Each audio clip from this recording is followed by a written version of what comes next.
ओम शांति। ओम शांति। ओम शांति। बाबा कह रहे मीठे बच्चे, यह वंडरफुल पढ़ाई बेहद का बाप पढ़ाते हैं। बेहद का बाप वंडरफुल पढ़ाई पढ़ाता है। क्या है वंडरफुल? ना टीचर दिखता है, ना पढ़ने वाला दिखता है।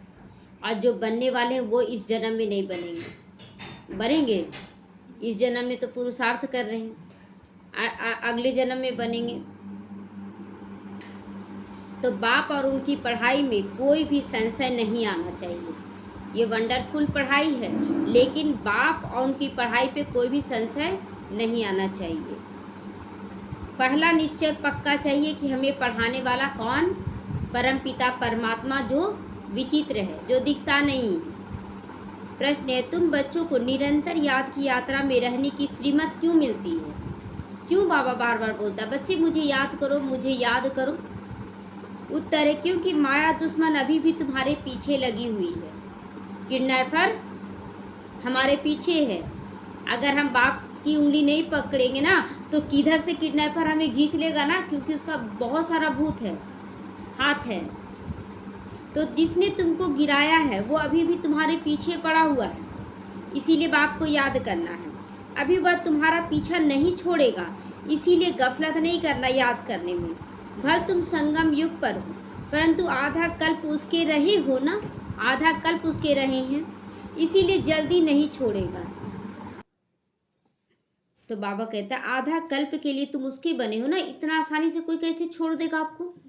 63 जन्म, 1-2 जन्म थोड़ी संभाली है माया, इसीलिए जल्दी नहीं छोड़ेगी। याद भूली और माया ने विक्रम करा दिया, इसीलिए खबरदार रहना। जैसे ही याद भूलेंगे तो माया विक्रम करा देगी।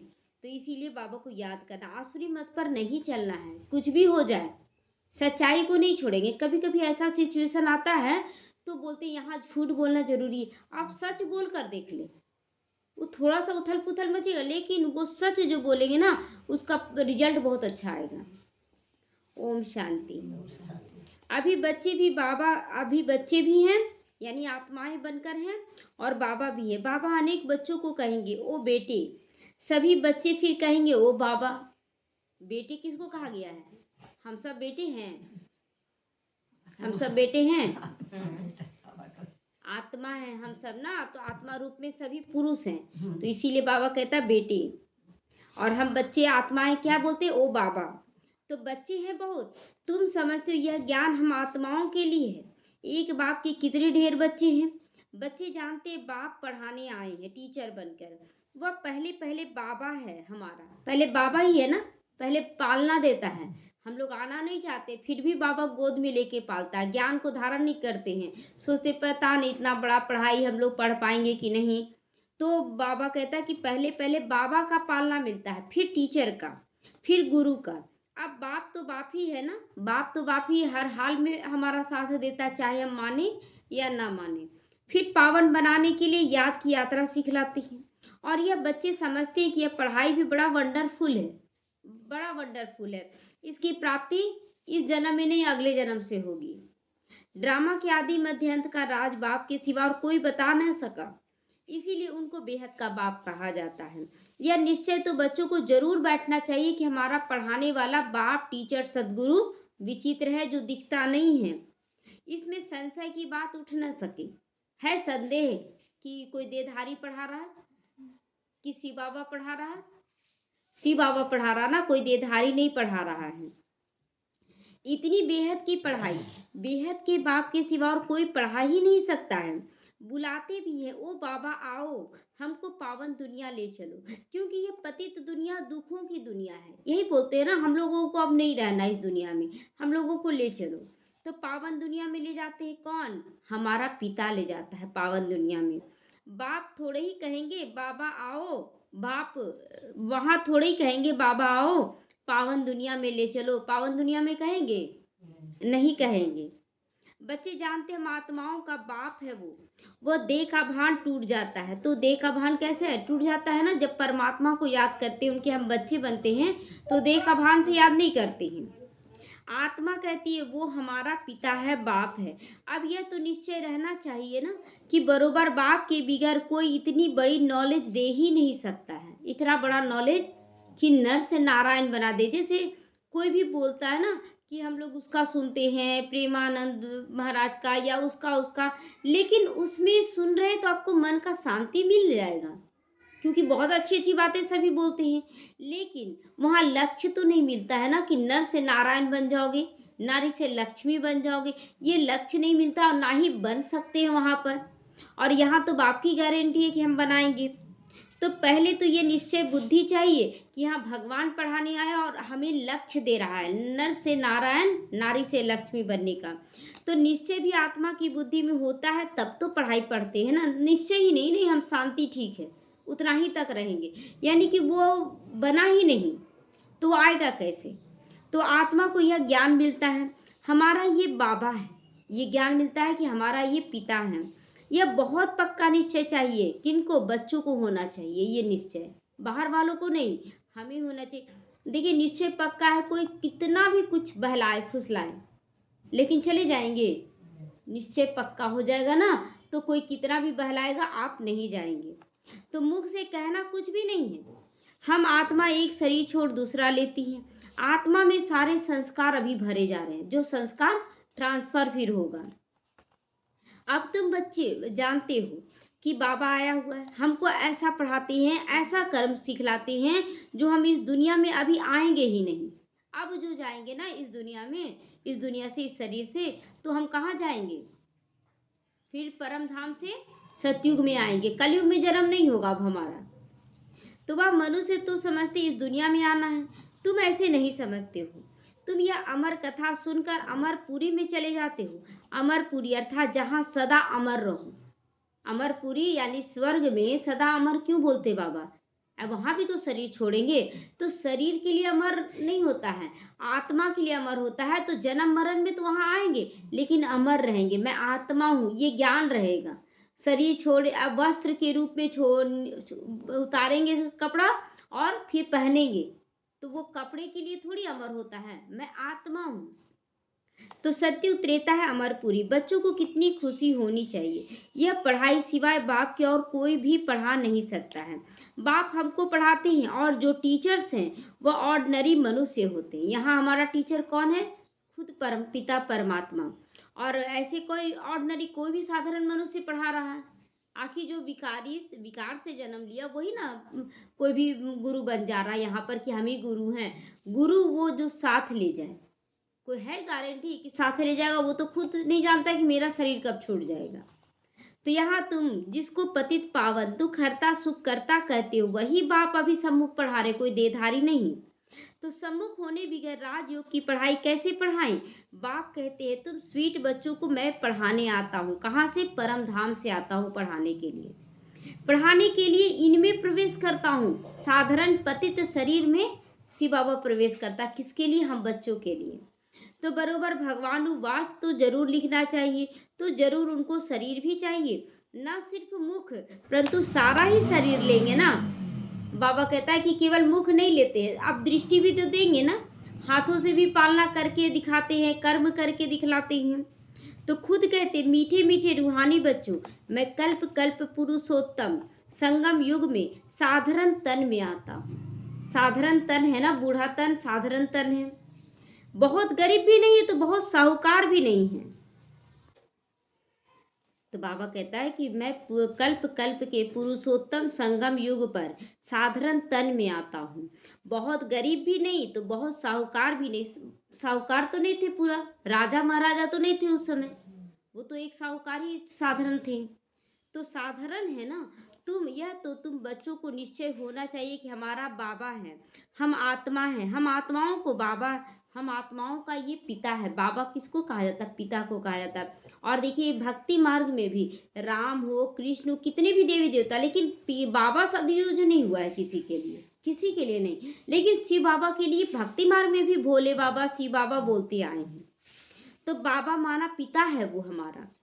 सारी दुनिया जो भी मनुष्य मात्र की आत्माएं हैं उन सबका बाबा है, ये सभी आत्माओं का ये पिता है। इसीलिए उनको बेहद का बाबा कहा जाता है।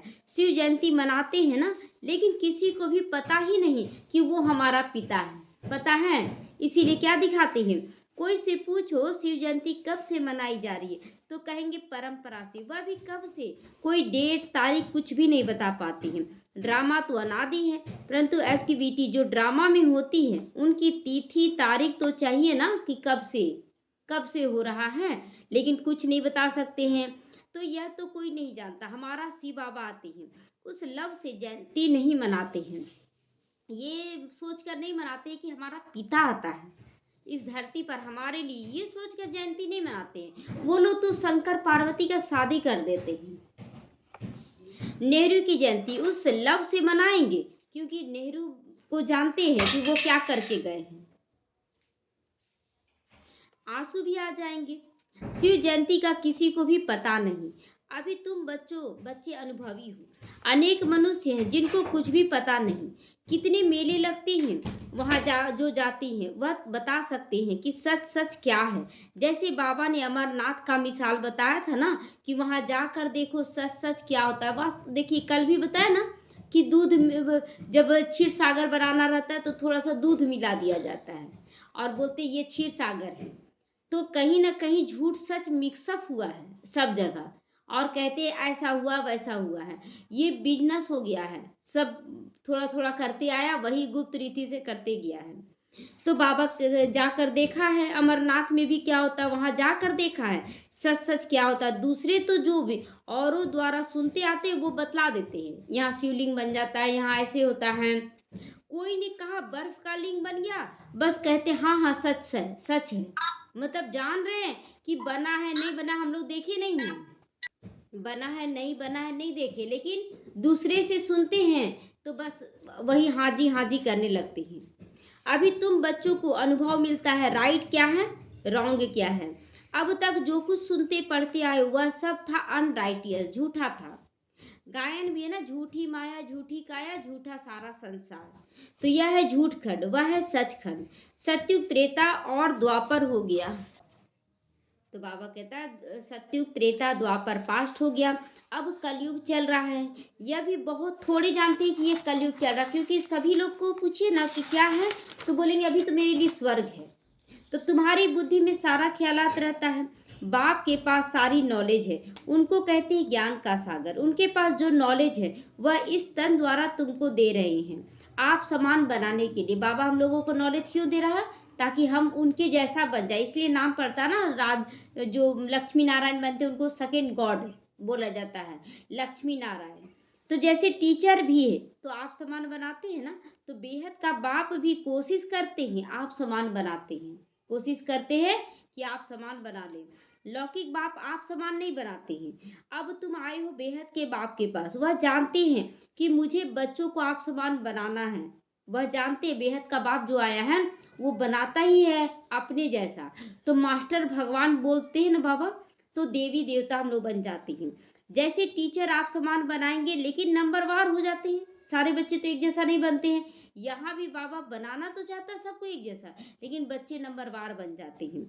यह बाप भी ऐसे कहते हैं नंबरवार बनेंगे। जो मैं पढ़ाता हूँ यह लेकिन अविनाशी पढ़ाई है, जो पढ़ लिया ना वो अविनाशी हो जाता, वो आएगा ही आएगा संस्कार में। तो जो जितना पढ़ेंगे वह व्यर्थ नहीं जाएगा, ये गारंटी है बाप का कि कितना पढ़ेंगे वो गारंटी है कि व्यर्थ नहीं जाएगा। तो आगे चलकर तुम खुद कहोगे हमने 4 वर्ष पहले 8 वर्ष पहले जो कोई से ज्ञान सुना था अब आया हूँ। होता है ना कि एकाएक हम लोग ज्ञान में नहीं आए, कितना साल पहले कोई संदेश दिया था, कोई कुछ पढ़े थे, कहीं कुछ सुने थे, और कब आए कितने साल के बाद। तो ये ब्रह्मा बाबा के समय से ही चला आ रहा है, 1934 से ही उनका आ रहा था कि हाँ आना है ज्ञान में, कुछ कुछ उनको साक्षात्कार ही सब हो रहा था। लेकिन मेन डेट क्या हुआ, 1936 में बताया गया कि आए हैं। तो बाबा कहता है कि फिर कोई चटक पड़ते हैं, समा तो है उस पर कोई परवाने एकदम फिदा हो जाते हैं। जैसे भल थोड़ा समय देख बोलते हैं ना कि बीज जितना गुप्त समय लेता है उतना मजबूत होता है अंदर गुप्त रूप से। तो उसी तरह जो ज्ञान सुने और आ गए तो उनमें कुछ कुछ कमजोरी धीरे धीरे जाता है, लेकिन उसमें भी चलते चलते चलते मजबूती आ जाता है। तो यहाँ भी बाबा कहता है कि कोई तो एकदम आते हैं परवाने बनकर फिदा हो जाते हैं। कोई फेरी पहनकर चले जाते हैं। शुरू में समा पर बहुत परवाने आशिक हो पड़े। शुरू में कितने बच्चे आ गए, एकदम ढेर के ढेर भीड़ लगने लगा था। ड्रामा प्लान अनुसार भट्ठी बननी थी, इसीलिए सब कुछ छोड़ छाड़ के निकल पड़ते थे कि नहीं, हमको तो भगवान मिला, हमको तो जाना है। कल्प कल्प ऐसे होता आया है। जो कुछ पास्ट हुआ कल्प पहले भी ऐसे ही हुआ था, ऐसे ही फिर से होगा। फिर भागेंगे लोग। और अभी भागने के लिए नहीं बोला जा रहा है। अभी कभी भी ऐसा संकल्प ना करें कि हम लोग घर बार छोड़कर चले जाएं और जाकर रह ले। नहीं, कहीं आश्रय नहीं मिलेगा। बाबा जहाँ रखा है वहीं रहकर पुरुषार्थ करना है। आगे फिर भी वही होगा। बाकी यह पक्का निश्चय रखो, हम आत्मा हैं, कहीं भी रहें। क्या निश्चय रखना है कि बाप पढ़ाने आया है, ये ड्रामा कल्याणकारी है और हम आत्मा हैं और हमारा बाप टीचर बनकर भी आया है। बाप हमको पढ़ाते, इस निश्चय में पक्के रहो, भूल न जाओ। ऐसा कोई मनुष्य नहीं होगा जो बाप को बाप ना समझे। ऐसा कोई होगा कि कितना लड़ाई झगड़ा कर ले, लेकिन ऐसा थोड़ी बोलेगा कि ये बाप नहीं है, चाचा है, ऐसा बोलेगा क्या? तो यहाँ भी शिव बाबा हमारा पिता है, तो इससे मुकरना नहीं है, इससे मुकरना नहीं है। भल फारकती दे देगा तो भी समझेगा कि हमने बाप को फारकती दी। धोखा देगी बाप को, लड़ाई झगड़ा करेगा, लेकिन किसको? मेरा बाप है, ऐसा है, मेरा बाप ऐसा, गाली भी देगा, लेकिन ये नहीं बोलेगा मेरा बाप ही नहीं है, ऐसा तो नहीं बोलेगा। तो यह तो बेहद का बाप है, उनको हम कभी भी नहीं छोड़ेंगे। पक्का वायदा ले रहा बाबा हम लोगों से, बोलिए कि हम बाबा को कभी नहीं छोड़ेंगे, अंत तक साथ रहेंगे, अंत तक साथ रहेंगे।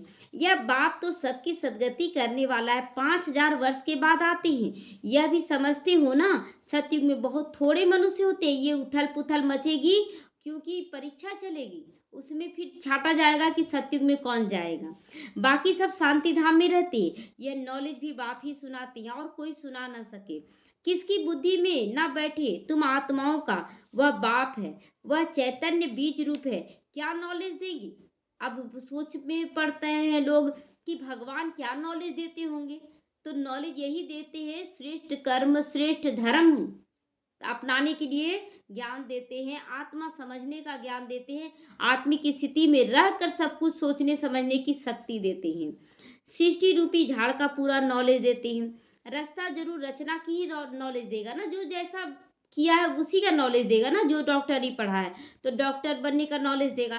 तो यहाँ पर शिव बाबा पूरी दुनिया को रचता है तो अपनी रचना का नॉलेज देता है। तुमको पता था क्या कि सतयुग कब था फिर कहाँ चला गया? किसी को पता तो नहीं था। तो अभी तुम सामने बैठे हो, बाबा बात कर रहे हैं किससे? आत्माओं से बात कर रहे हैं। पक्का निश्चय करते हो कि आत्मा से कि शरीर से बात हो रहा है? आत्मा से। तो यह हम सभी आत्माओं का बाप है, हमको पढ़ा रहे हैं। यह कोई जिस्मानी टीचर नहीं है, कोई भी जिस्मानी टीचर यहाँ नहीं। चाहे मुरली कोई भी पढ़ दे, लेकिन पढ़ाने वाला शिव बाबा है।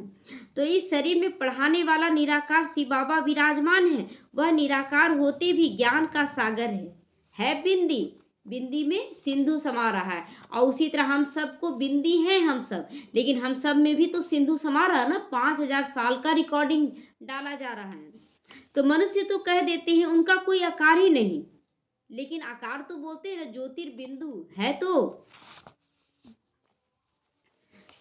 मनुष्य क्या कहता है कि भगवान का कोई आकार ही नहीं है।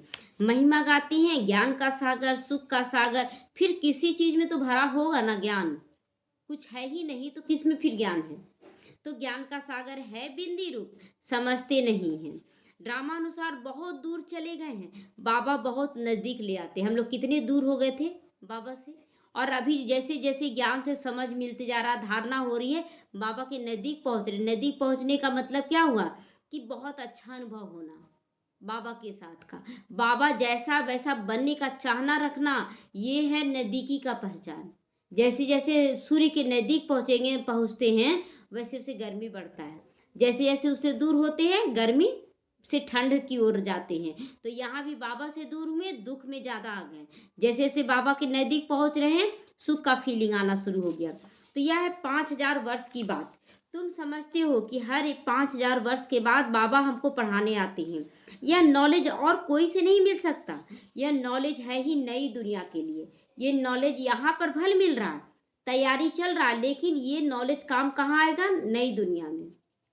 कोई मनुष्य ऐसा नॉलेज दे ही नहीं सकता, क्योंकि सभी तमो प्रधान है, सभी पाप आत्माएं। तो पाप आत्माएं ऐसा नॉलेज कैसे दे सकती है? वह किसी को सतो प्रधान बना ना सकी, वह तो तमो प्रधान ही बनते जाएंगे। बाबा कहता आज इतने सारे धर्म स्थापक आए, क्यों नहीं कलयुग को आने से रोक पाए? क्योंकि वो खुद ही जन्म मरण में आकर विकारी बन गए। लेकिन यहाँ पर ऐसा कोई चाहिए जो कभी विकार में ना जाए, हमेशा निर्विकारी रहे। तो वो तो एक शिव बाबा के अलावा कोई भी नहीं है। अभी तुम इन बातों को जानते हो, बाबा इनमें प्रवेश करके ये सब बता रहे हैं। और फिर बाप कहते हैं बच्चे गफलत नहीं करना। फिर से बाबा क्या बोला कि याद करने में गफलत बहानाबाजी मत देना, ये कारण हो गया, ऐसा कारण हो गया, हम याद नहीं कर पाए। नहीं, आज ब्रिज इंदिरा दादी बोली, जब छोटी छोटी थी, निर्मल शांता दादी सब, तो बोली बाबा हमको बहुत नींद आता है, योग में बैठते हैं तो झुटका लेते हैं, बार बार झुपकी लेते हैं, सो जाकर लगता ना सो ही जाए। तो बाबा बोला कि देखो बच्ची, आदत पड़ा हुआ है ना, लेकिन तुमको तो बैठना ही पड़ेगा, चाहे झुटका लो चाहे घुटका लो, उससे कोई मतलब नहीं, लेकिन तुमको बैठना पड़ेगा, क्योंकि माया को भगाने के लिए तुमको आदत बनाना पड़ेगा। 63 जन्म से आदत पड़ा हुआ है जाकर सोने का, लेकिन अब सोगी तो फिर से आदत खराब हो जाएगा। इसलिए तुमको बैठना, चाहे झुटका लो चाहे कुछ भी करो, लेकिन तुमको बैठना ही है। ये बाबा का डायरेक्शन है। तो इसीलिए ये नहीं सोचिए कि थोड़ा सा लेट जाते, लेट जाने से क्या होता है, नींद पड़ जाता है और पता भी पड़ता नहीं है, नींद खुलता है। माया बहुत तेज है, देखिए अमृत बेला हो गया, चलो उठा देते हैं, होता है कि नहीं? तो इसलिए हाँ, इसीलिए बाबा कहता है गफलत नहीं करना है। दुश्मन अभी भी तुम्हारे पीछे है। जिसने ही तुमको गिराया है, और वह अभी तुम्हारा पीछा नहीं छोड़ेगा, अभी पीछा नहीं छोड़ेगा। इसीलिए बहुत अच्छा अमृत बेला होने लगता है, अचानक से फिर नींद आना शुरू हो जाता है। तो भले तुम संगम युग पर हो, परंतु आधा कल्प तुम उसके रहे ना, तो इतनी जल्दी कैसे छोड़ देगा? छोड़ेगा नहीं, छोड़ेगा। खबरदार नहीं रहोगे, याद नहीं करोगे, फिर और ही विक्रम वो करा देगी ज़्यादा ही, फिर कुछ ना कुछ चमाट लगती रहेगी, दुख का फीलिंग आता रहेगा, दुख होता रहेगा। अभी तो देखो मनुष्य ने अपने को आप ही चमाट मारी, क्या क्या कह देते हैं, शिव शंकर इकट्ठा कर देते हैं। उनका ऑक्यूपेशन क्या, उनका क्या है, क्या कितना फर्क है। शिव तो है ऊंची से ऊंचा भगवान, शंकर है देवता। आकार में भी देखिए वो ज्योतिर्बिंदु और ये देहधारी। तो फिर शिव शंकर इकट्ठा कैसे कह देते हैं? दोनों कैसे इकट्ठा हो सकता है? पाठ ही दोनों का अलग अलग है। यहाँ भी बहुतों के ऐसे ऐसे नाम हैं, राधे कृष्ण ज्वाइंट कर दिया गया ना, राधा स्त्री रूप और कृष्ण पुरुष रूप, दोनों को जोड़ दिया गया है। लक्ष्मी नारायण, सीताराम आदि आदि बहुत शिव शंकर, दोनों नाम स्वयं पर रख दिए हैं।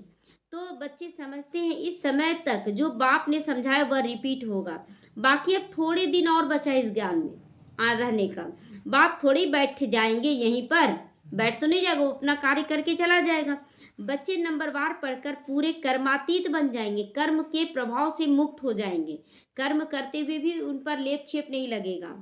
ड्रामा अनुसार माला भी बन जाएगी। कौन सी माला? सभी आत्माओं की माला बन जाएगी।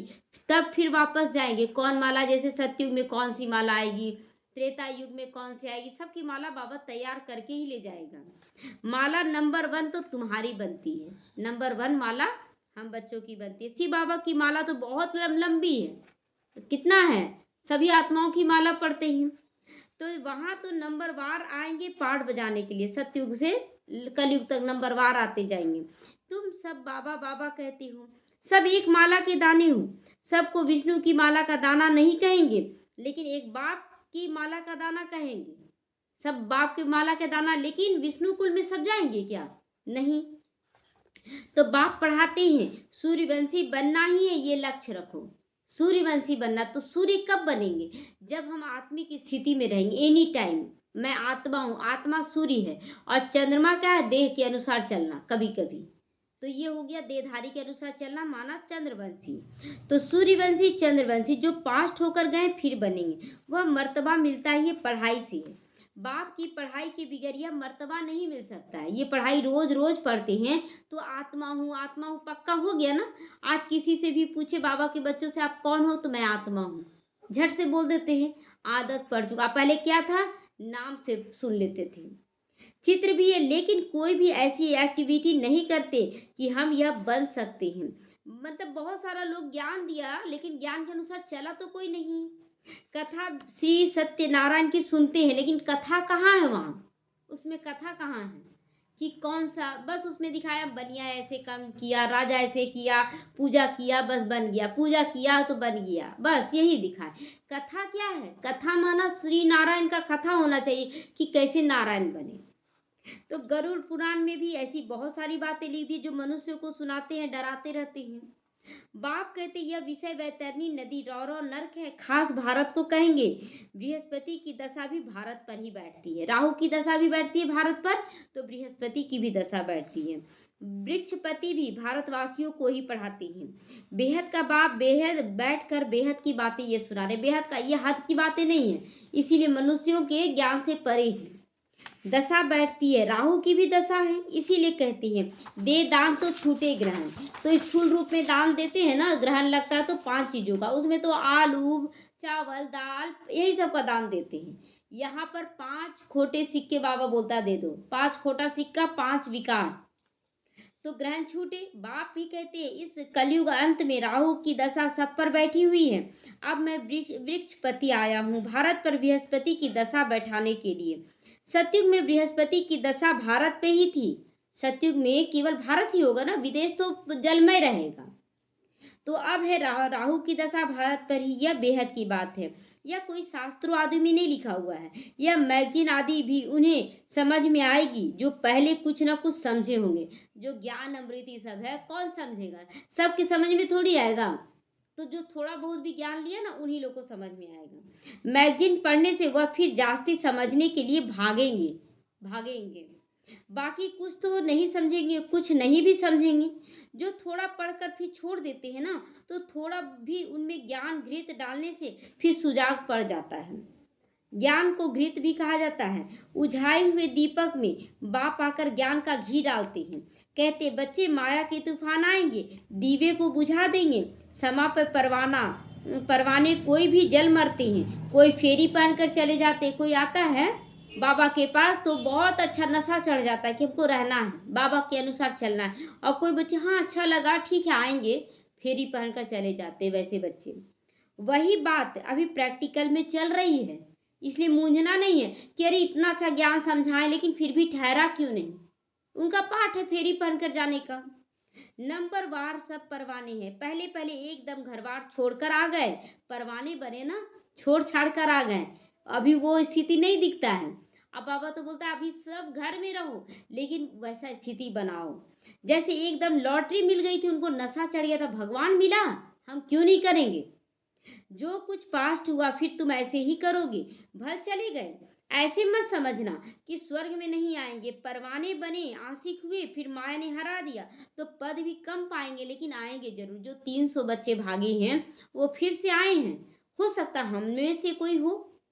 और जो आए हैं फिर से इतना विघ्नों को पार किया, फिर से पुरुषार्थ, क्योंकि आत्मा में ज्ञान भरा हुआ है ना, तो बहुत जल्दी समझ जाएगी, इमर्ज होता रहेगा। नंबरवार तो होते ही हैं, और सत्संगों में कोई की भी बुद्धि नहीं होगी कि हम ये बने। केवल सुनकर कनरस लेकर आ जाते हैं कि बहुत अच्छा ज्ञान लग रहा है, बस। यहाँ तो आपको बनना पड़ेगा ज्ञान के अनुसार। बाप से नई दुनिया के लिए नंबरवार हम सब अपने पुरुषार्थ अनुसार पढ़ रहे हैं। हम बेहद के बाप के सम्मुख बैठे हैं, यह भी जानते हो वह आत्मा देखने में नहीं आती है। अब ब्रह्मा तन में शिव बाबा थोड़ी नजर आएगा, या साधारण तन में अगर बाबा आकर पढ़ाएगा तो नजर नहीं आएगा। उसके बोल व्यवहार कर्तव्य चेंज हो जाएंगे। तो वह तो अव्यक्त चीज है, उनको दिव्य दृष्टि द्वारा ही देखा जाता है। हम आत्मा भी छोटी बिंदी है, परंतु देह अभिमान छोड़कर अपने आप को आत्मा समझना ये ऊंची पढ़ाई है। मतलब देह भान को छोड़कर मैं आत्मा हूँ, यही समझने में ना सबका दिक्कत आ रहा है। तो उस पढ़ाई में जो सब्जेक्ट डिफिकल्ट होती है उसमें फेल हो जाती है। यह सब्जेक्ट तो बहुत सहज है, आत्मा समझना है मुश्किल क्या। आत्मा हूँ मैं, आत्मा हूँ रटना शुरू कर दें। परंतु कईयों को ये भी डिफिकल्ट लगता है फील करना, मैं आत्मा हूँ। अभी तुम समझते हो शिव बाबा सामने बैठे हैं, तुम भी निराकार आत्माएं हो परंतु शरीर के साथ हो। यह सब बेहद का बाप सुनाते हैं और कोई ऐसी बातें सुना न सके, फिर क्या कहेंगे? उनको थैंक्स देंगे ना, शुक्रिया करेंगे ना कि बाबा इतना अच्छा ज्ञान दे रहे हो, शुक्रिया। बाबा कहते यह अनादि ड्रामा बना हुआ है, मैं कोई नई बात नहीं करता हूँ, ड्रामा अनुसार तुमको पढ़ाता हूँ। थैंक्स तो भक्ति मार्ग में देते हैं। टीचर कहेंगे स्टूडेंट अच्छी रीति पढ़ते हैं तो हमारा नाम वाला होगा, शुक्रिया करने से मेरा बाप तो डॉक्टर है। अरे खुद बनोगे तब तो नाम वाला करोगे। तो टीचर बहुत अच्छा है, लेकिन अगर बच्चे फेल हो जाए तो अच्छा लगेगा क्या? कैसा टीचर पढ़ाया? तो बाबा कहता नहीं, ये थैंक्स तो भक्ति मार्ग में देते थे, यहाँ वो चीज़ नहीं देना है, यहाँ तुमको बन कर दिखाना है। तो स्टूडेंट को थैंक्स दी जाती है। जब स्टूडेंट अच्छा बनता है तो बाप कितना निरहंकारी बोलता है कि स्टूडेंट को थैंक्स देते हैं कि चलो तुम मेरा नाम बाला कर दिया। बोलते हैं ना स्टूडेंट ऐसे भी लौकिकता में कि तुम बहुत अच्छा पढ़े, मेरा नाम बाला कर दिया। तो जो अच्छी रीति पढ़ते हैं पढ़ाते हैं उनको थैंक्स दी जाती है। स्टूडेंट्स फिर टीचर को भी थैंक्स करते हैं, नहीं आप इतना अच्छा पढ़ाएं तभी तो हम इतना कर पाएँ, सारे बच्चे पढ़े, सारे क्यों नहीं बने, ये भी बात है। तो बाप कहते मीठे बच्चे जीते रहो, आशीर्वाद देते हैं, ऐसी ऐसी सेवा करते रहो, कल्प कल्प पहले भी ऐसे ही की थी। अच्छा मीठे मीठे सीखी लदे बच्चों प्रति माता पिता बाप दादा को याद प्यार और गुड मॉर्निंग। रूहानी बाप की रूहानी बच्चों को नमस्ते। हम रूहानी बच्चों की रूहानी माता पिता बाप दादा को याद प्यार, गुड मॉर्निंग और नमस्ते नमस्ते, शुक्रिया बाबा शुक्रिया। धारणा के लिए आज मुख्य सारे सदा नशा और निश्चय साथ साथ रहे। क्या कि हमें पढ़ाने वाला कोई जिस्मानी टीचर नहीं, खुद भगवान है, स्वयं ज्ञान का सागर निराकार बाप टीचर बनकर हमें पढ़ा रहे हैं। इस पढ़ाई से ही हम शत्रु प्रधान बनेंगे, अब बनना ही है। आत्मा रूपी दीपक में जो ज्ञान का घृत डालना है, आत्मा रूपी दीपक में रोज ज्ञान का घृत डालना है, रोज पढ़ाई पढ़ना है, एक दिन भी मिस नहीं करना है। ज्ञान घृत से सदा ऐसा प्रज्वलित रहना है और जो माया का कोई भी तूफान हिला ना सके। माया का तूफान तो आएगा ना, लेकिन हिला ना सके, और ज़्यादा दृढ़ता आ जाए कि और हम जलेंगे अच्छा से। पूरा परवाना बन जाओ, समा पर फिदा हो जाओ। समा कौन है? शिव बाबा है। वरदान है सदा एक बाप के स्नेह में समाई हुई सहयोगी सो सहज योगी आत्मा भव। सहयोगी पहले बनना है सबका, तो सहज योगी बनते चले जाएंगे। जिन बच्चों को बाप से अति प्यार है वह स्नेही आत्मा सदा बाप के श्रेष्ठ कार्य में सहयोगी बनेगी जरूर। जिसको बाप से प्यार है वो गफलत नहीं करेगी, वो बाप के कार्य में सहयोग देगी। कैसे सहयोग देगी? खुद भी बनेगी और दूसरों को भी बनाएगी। और जो जितना सहयोगी उतना सहयोगी भी बन जाएगा, क्योंकि बार बार बोलेगा बाबा करा रहा, बाबा करा रहा, बाबा ऐसे बोल रहा, बाबा ऐसे कर रहा, तो हर बात में सहयोगी हो गया। तो बाप के स्नेह में समाई हुई सहयोगी आत्मा कभी माया की सहयोगी नहीं बन सकती किसी भी कीमत पे। माया कितना भी आपको प्यार दे दे, क्योंकि नफरत में वैराग्य लाना सहज है, प्यार में वैराग्य लाना बड़ा मुश्किल है। लेकिन वो आत्मा जो बाप पर फिदा है वो प्यार में भी वैराग्य ले आएगी। तो उनके हर संकल्प में बाबा और सेवा ही रहती है। इसीलिए नींद भी करेंगे ना तो उसमें बड़ा आराम मिलेगा। मतलब नींद में भी खो जाते हैं कि ऐसे होगा, वहाँ ऐसे होगा, ऐसे सेवा करेंगे, तो नींद में भी चैन सुकून मिलता है, तो लगे आराम मिला, शांति और शक्ति दोनों मिलेगा। फिर ऐसा अगर सोचते सोचते सोते हैं ना, तो इसमें भी बाबा क्या बोलता है कि बच्चे इस नींद में शांति और शक्ति दोनों मिल जाएगा। नींद नहीं होगी, फिर योग हो जाएगा। जैसे कमाई करके खुशी में हम लेटे हुए हैं, सोच रहे हैं, कभी कभी आप लेटे लेटे सोचेंगे 10 मिनट ही लेटेंगे और ऐसा सोचते सोचते आधा घंटा बीत जाएगा, पता ही नहीं चलता है, इतना परिवर्तन हो जाता है। स्लोगन है प्रेम के आंसू दिल की डिब्बी में मोती बन जाएंगे। प्रेम के आंसू बाबा आप कितना प्यार देते हो, कितना प्यार देते हो, हम लोग कितना आपकी ग्लानि किए और उसके बाद भी इतना प्यार देते हो, एनी टाइम सहयोग देते हो। गलती करते फिर बाबा बाबा बचा लो, बाबा ठीक कर दो बाबा, फिर बाबा दौड़ा चलाता है। तो बाबा बोलता है प्रेम के आंसू निकलने चाहिए तुम्हें। ओम शांति।